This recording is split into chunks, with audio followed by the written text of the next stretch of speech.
Hello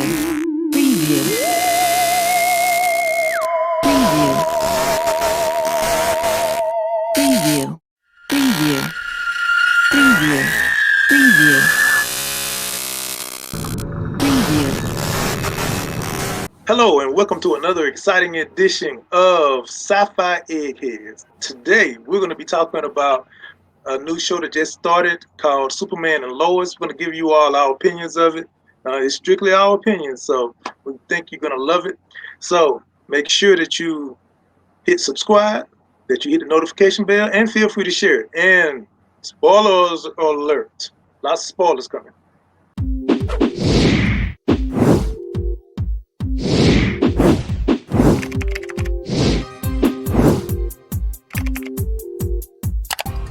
All right, thank you guys for staying with us.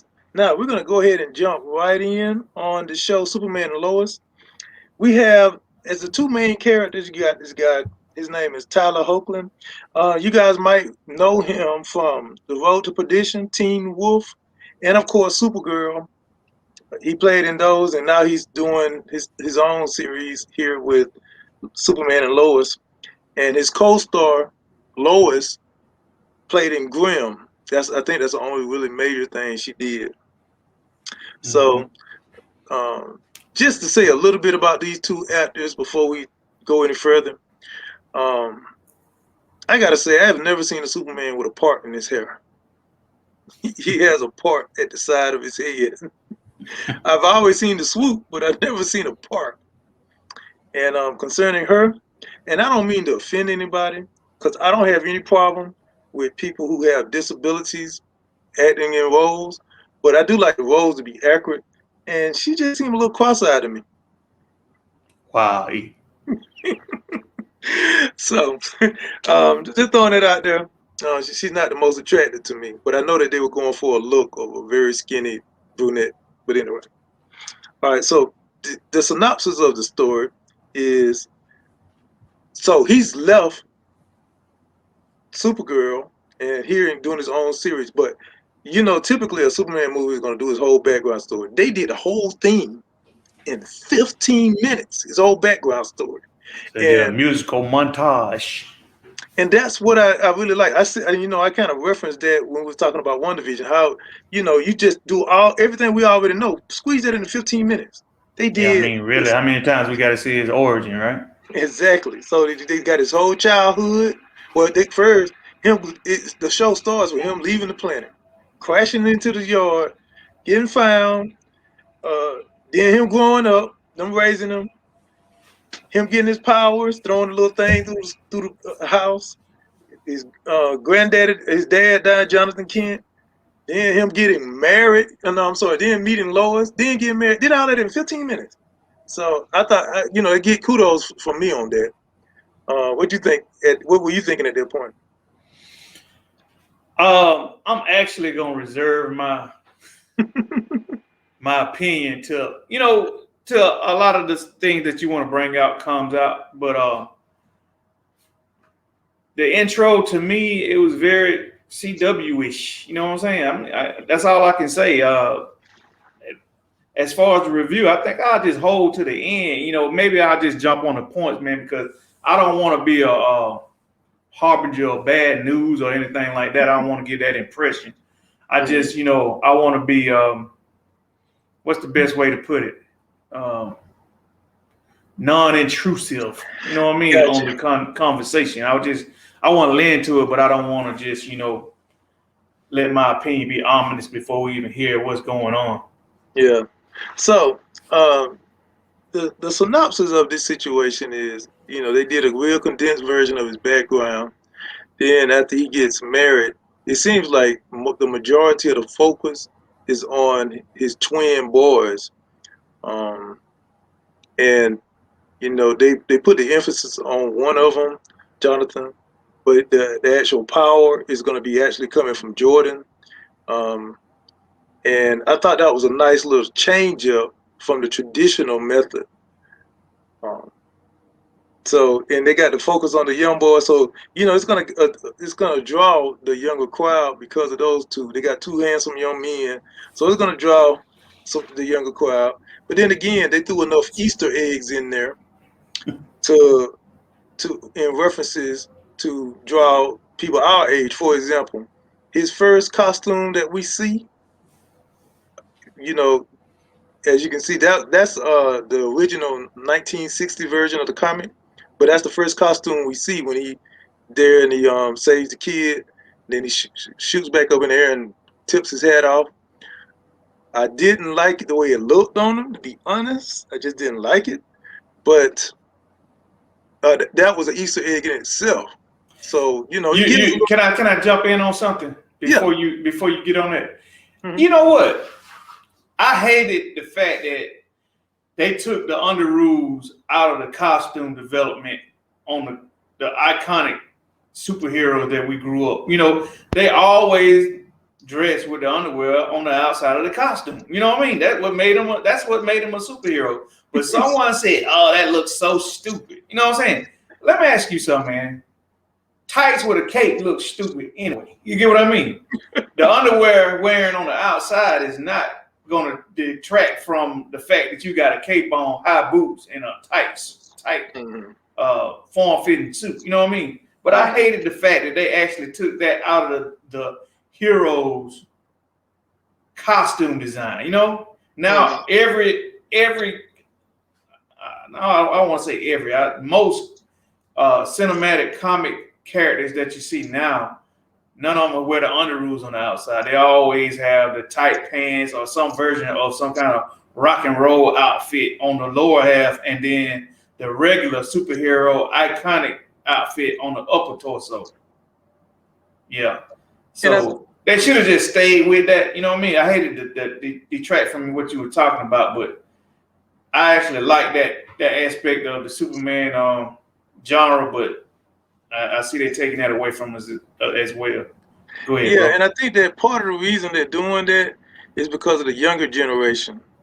Anything that has a slight inkling of resembling something that took place in the past, they trying to reject or repel, and I guess they're trying to keep it fresh for them. Now, to be honest, shoot, I was literally a Superman fan. He was like one of my favorite heroes up until I was introduced to Icon. So, Superman, I'm used to seeing him. Either way, I'm cool with, as long as I'm more so about the action, the adventure, and him showing off.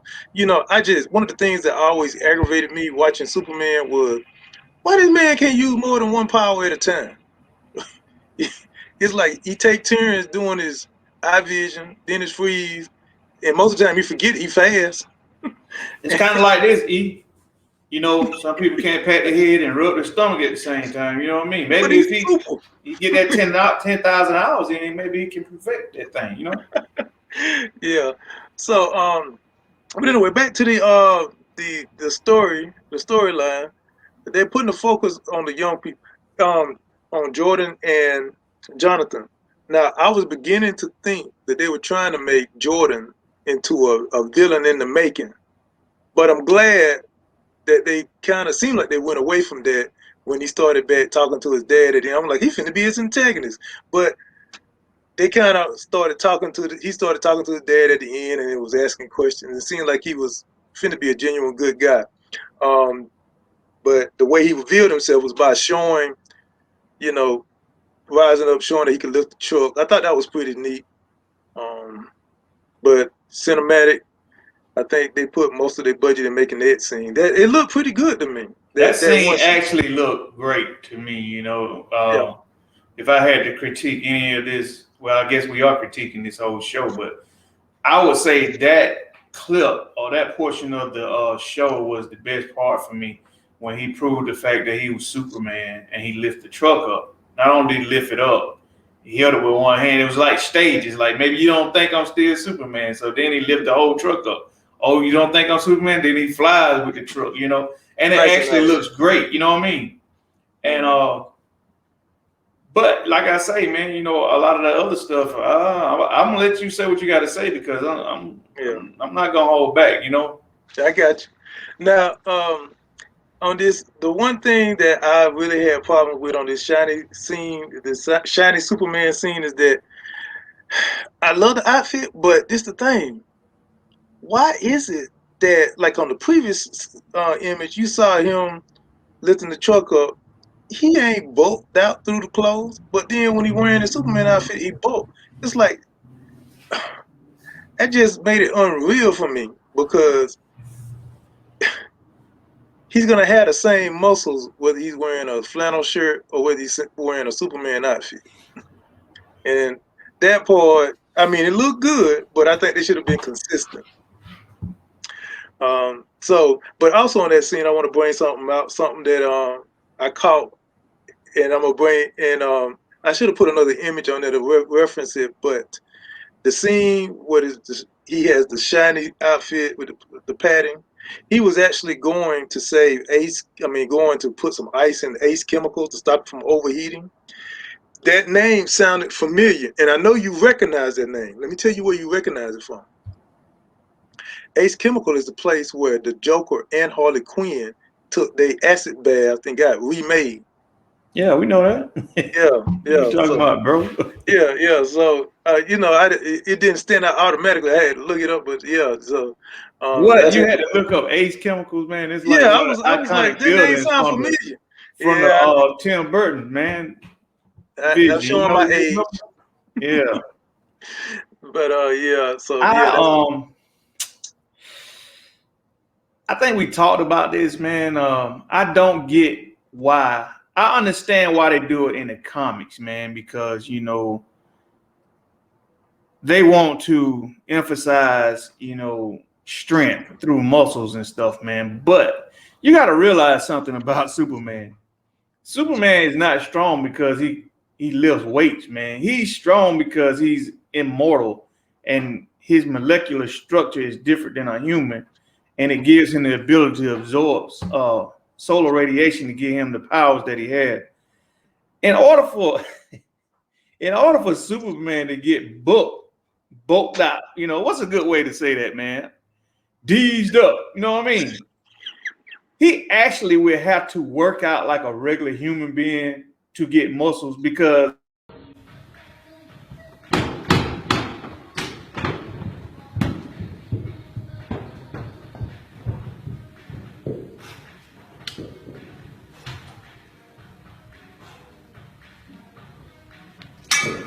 so you were saying. like I was saying, the he would actually have to work out, like a regular human being, exert himself to gain muscle mass, man. You know what I mean?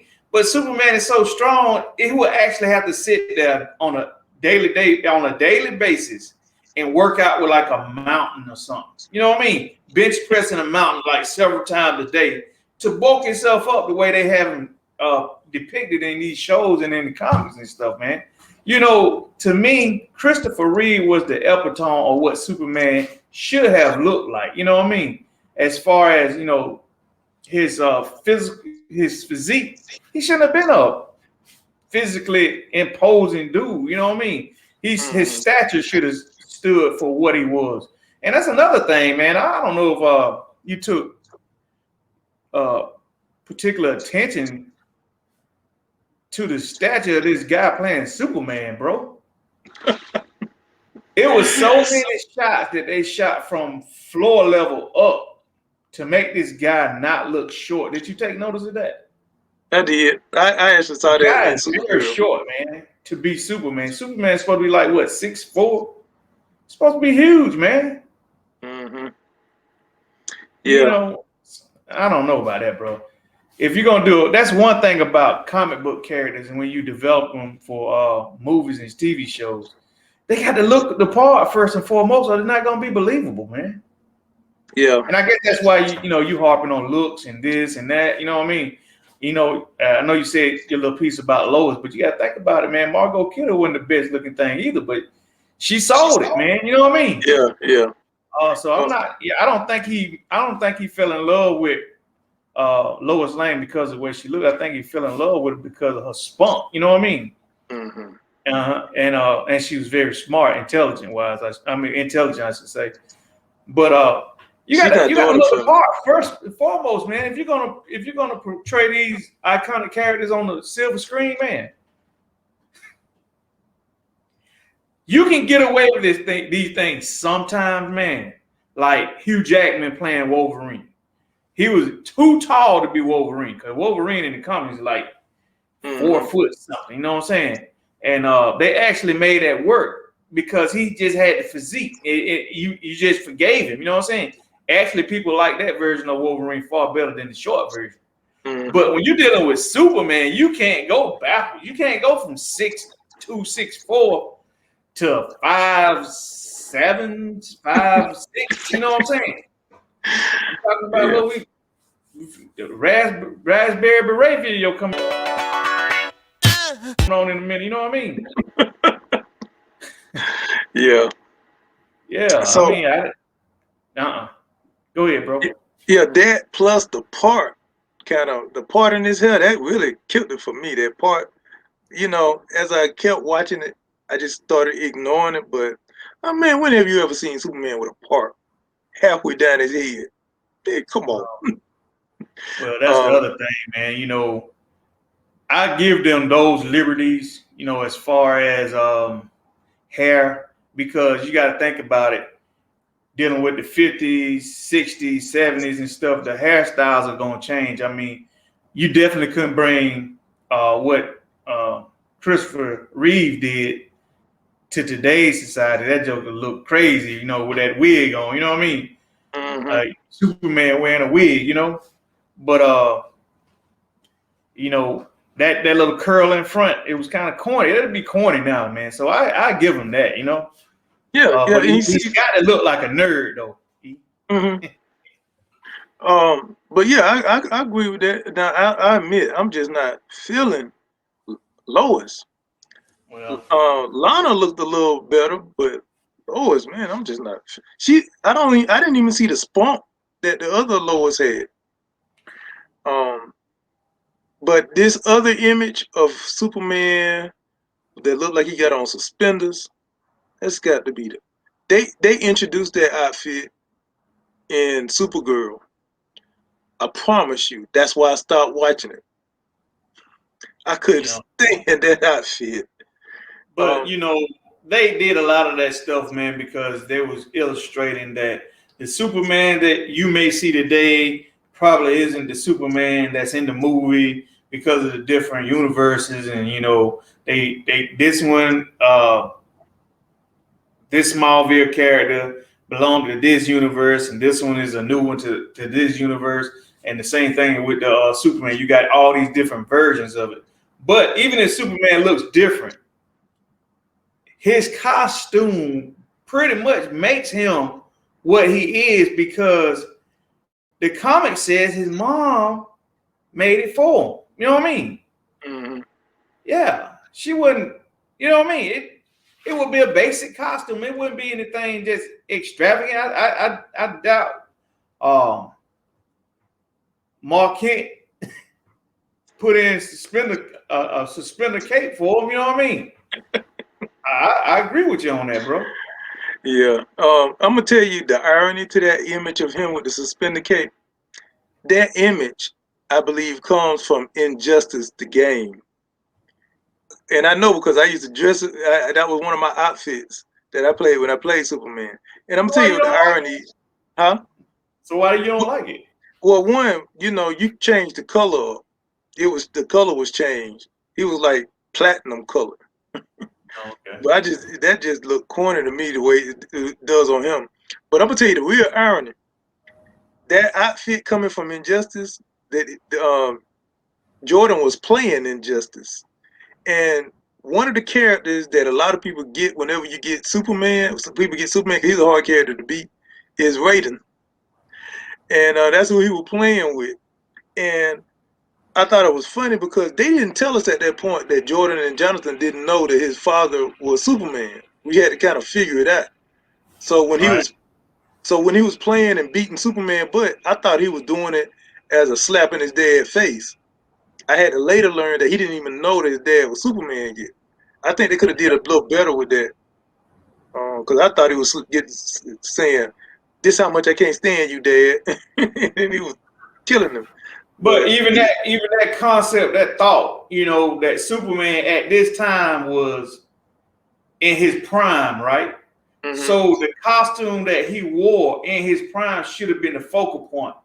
You know, okay, after he told his son something or after something traumatic happened, then maybe change his costume. You know what I mean? Up until then, he's the exact same Superman that stopped the world and all this kind of stuff. They should have stayed with the same costume. Yeah, I can agree with that. And the other point I was going to mention, kind of leading up to my final points, is the way that they did the storyline with the two boys.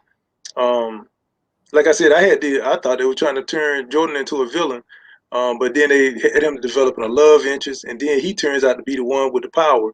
Now, I do think that Jonathan has to have some powers, which I think in the comic books he does, because there's no way a freshman is going to win a varsity position on a football team in high school. It just doesn't happen. I went to school with a pretty good guy, and he didn't even start varsity. My boy Joe, he didn't start varsity until his sophomore year, and even then he was swapping in and out. So I'm thinking he's got to have some type of abilities. I'm gonna be honest with you. The show to me already has gotten off on the wrong foot because I think they're throwing too much at you at one time. They should have just gave us a snippet and just led us slowly into the storyline. But it's like they on warp speed trying to get this out to us. But I'm sitting there, and you got to think about it, man. Before I'm watching this show, I'm remembering the comic books and what I've read and the information and stuff. And I'm saying, Superman is not human. His DNA is not compatible with a human being's DNA. You can't Superman cannot lay down with. I hate to put it like be brusque about it, but Superman cannot lay down with a human woman and make a baby. You know what I mean? It won't even happen. It's just like mixing snail DNA with a cow DNA. It doesn't work like that. You get what I mean? But they're trying to make Superman like he's a hybrid version of a human. You know what I mean? That's not what it is. You know, his father sent him to Earth because they look so much like humans that he could actually blend in. You know what I mean? But I think that when Jor-El sent him to Earth, it was to be a gift to mankind. You know what I mean? They would revere him. You know what I'm saying? But he was never supposed to be a human. You get what I mean? But now he's got two sons, you know?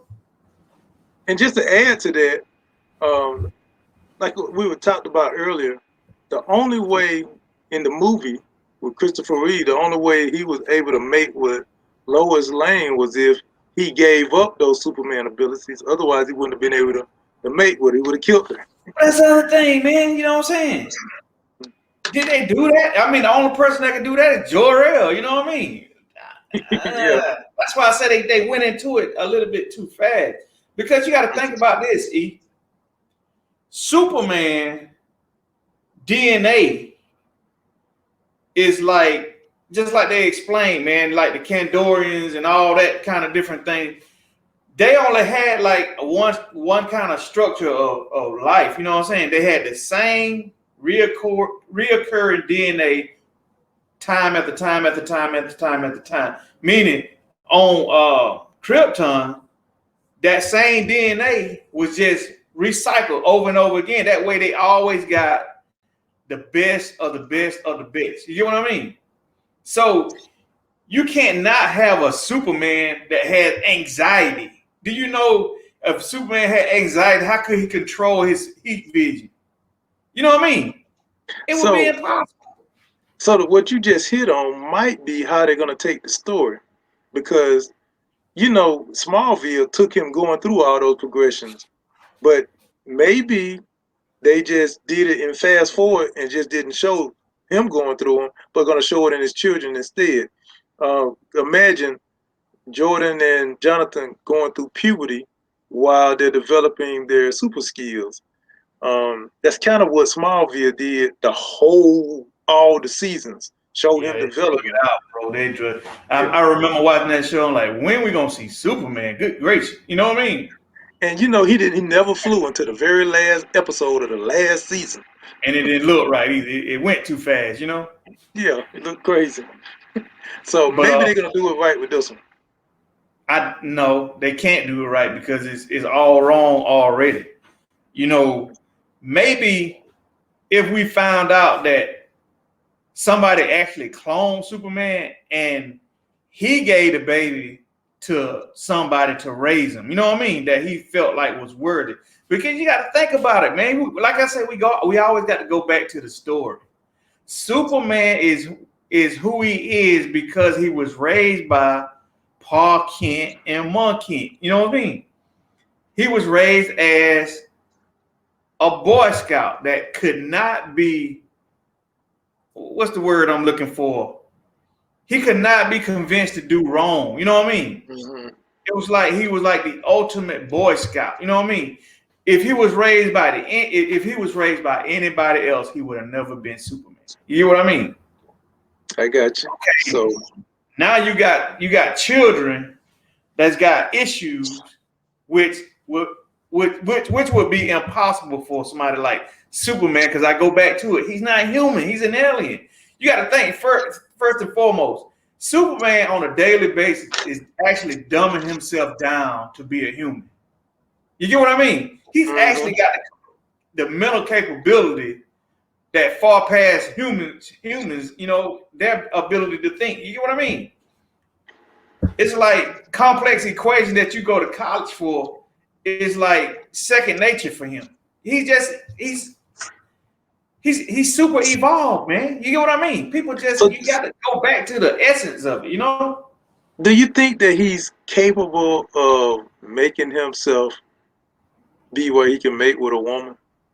Do you think he has the power and ability? He could. He could actually go into Dexter's laboratory and do that himself. You know what I mean? But think about it. He's the son of Jor-El. You know what I mean? He's probably got that capability to change his DNA. You know what I mean? If he so chose, you know what I mean? But who would do that? If you got God powers, you're going to just make yourself into a mutant pretty much. You know what I mean? Mm-hmm. To be human, you're already a god. That don't even make sense, you know? So I want you to think about this for just a second. On a scale of 1 to 10, how would you rate it? The pilot episode. Do I have to rate it as a number? I mean, how do you want me to rate it? You mean rate it as just, you know, just give it to you? Yeah. I'm gonna rate it like this then. I rate it C for CW. It was produced by the CW, and that's what you got. You got a CW version of Superman. So that would probably be like a 7 on a scale of 1 to 10. Or no, man, it's not even close, man. Think about this, man. Think about this. You got shows out there like Game of Thrones. You got an upcoming prequel to that coming up soon. You got what's the Boys? You got WandaVision. You got the Falcon and the Winter Soldier. What's the one that just went? You got the Mandalorian. Loki. These shows have enormous budgets, man, and it shows in the production, man. And then you take one of the most iconic characters in history and put them on a CW budget. And you want to know what my opinion is? My opinion is, man, you get what you pay for. You know what I mean? Okay, so I see what you rate on the budget and what they look like. But what about the storyline? You get a CW budget storyline, man. You know what I mean? They're looking at, okay, how can we make this into 20 episodes and then get our funding to do a season 2? You know what I mean? So follow behind something like Mandalorian, man. Follow the same script. Give us 8 good episodes of the most amazing Superman we ever seen. Write a story that we had never seen before. You know what I mean? Or never read before. Show us Superman the way it should have been told to us, but it wasn't told to us correctly because we didn't have the means to do it back then. Show us.